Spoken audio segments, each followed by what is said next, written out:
Fool's Paradise, a comedy film that is now available to check out in the theaters. This is Charlie Day's directorial debut. You know him as a comedian. Is the film any good, and should you be checking it out? Well, stick around and let's discuss it. Fool's Paradise is a satirical comedy following a down-on-his-luck publicist who gets his lucky break when he discovers a man recently released from a mental health facility who looks just like a method actor who refuses to leave his trailer. With the help of a powerful producer, Ken helps the man become a huge star. The film stars Charlie Day, Ken Jeong, Kate Beckinsale, Adrien Brody, Jason Sudeikis, Ray Liotta, and Jason Bateman, and was directed by Charlie Day, and this is his directorial debut. Fool's Paradise is another film that came out this week, and I just learned about this film last week. I never saw a trailer for it in the theater, saw that Charlie Day was directing it, and the fact that he just played Luigi in Super Mario. He's been in other comedy films like Horrible Bosses. I definitely wanted to give it a chance because I like a good comedy film, so why the heck not? I went ahead and checked this film out. I went on a Sunday evening and I was the only one in the theater, and actually the theater forgot to turn on the projector to play the movie at 4:45 in the evening, so I had to actually go out and remind them. So I only had to sit through one trailer and then I got to watch the movie. And I have to say, after watching this film, the positives that I can say about this film is the cast overall. The cast here is really good, and a lot of times movies, they'll get a really good cast like this, and then they have no idea how to use them. And this film, I would say, it features a lot of those characters that are in small moments. I do like Kate Beckinsale in this film. I thought she had some funny moments. I thought that the film, it really has a story that really focuses more so on a character that is like a Charlie Chaplin. He's really mute throughout this entire film. Charlie Day, he plays that character, and he only has one line that he ends up saying towards the end of the film, and it really follows his journey as being this actor that really breaks the fourth wall in his expressions and how he actually acts. And a lot of the acting and a lot of the dialogue, it's very much over the top. But I would say that the way that this film is edited, it's very obvious that it's very choppy.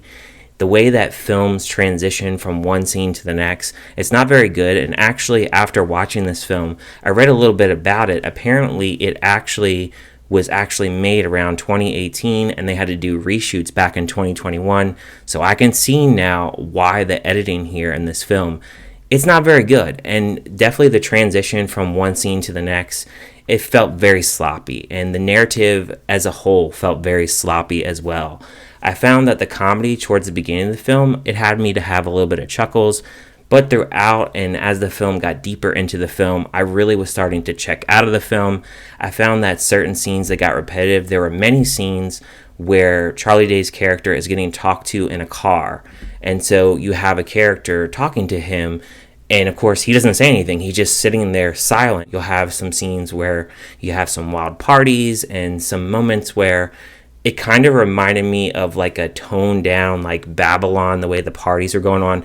Obviously nothing to the impact of how Babylon actually was, but there was some over the top moments, but I would say toned down from like a Babylon film. The film follows Charlie Day as this famous actor named Latte Pronto, and he has this publicist played by Ken Jeong who is wanting to represent him and really get to the top and really get him into different movies. And so he gets him into productions that are really like a joke. He gets into this one production called Mosquito Boy, and Jason Sudeikis and Jason Bateman are part of the production, so that's how they come into this film. He has Kate Beckinsale as his wife, and I found that portion where he's actually marrying this woman, he never says a word. So some of the things that happen in this film, it's very interesting that the characters, how they react to him, because he stays in character like he does in acting, in breaking the fourth wall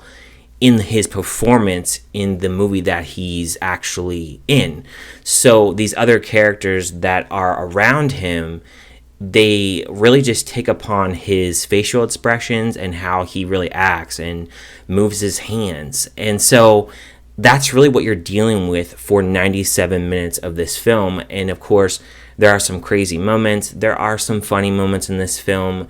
but a lot of it because of the way that it's edited and the way that the jokes are actually represented in the film.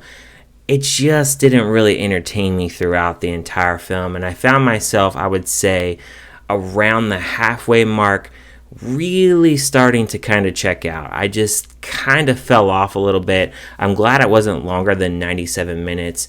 The film, it really felt like a streaming movie. It definitely felt like a movie that was a project for a while, and as I said, they did reshoots, so the editing isn't good, and so why the editing is very choppy and all over the place, and certain things are transitioning from one scene to the next. Not everything lines up in the narrative, so overall it's very messy in the execution. While the film, it does point to silent film, a parody of Hollywood productions and the life of being a Hollywood actor, I just don't think that the film, it really captures that comedy and captures that whole formality of Hollywood like a film like Babylon. So if I'm going to recommend a film to really watch about Hollywood and a parody towards Hollywood, I would really recommend watching that instead of this.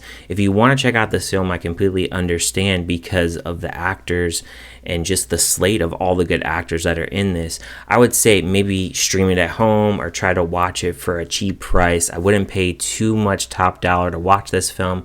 Unfortunately, this is another one-time watch for me, and as far as a score for this film, I would give it a 2 out of 5.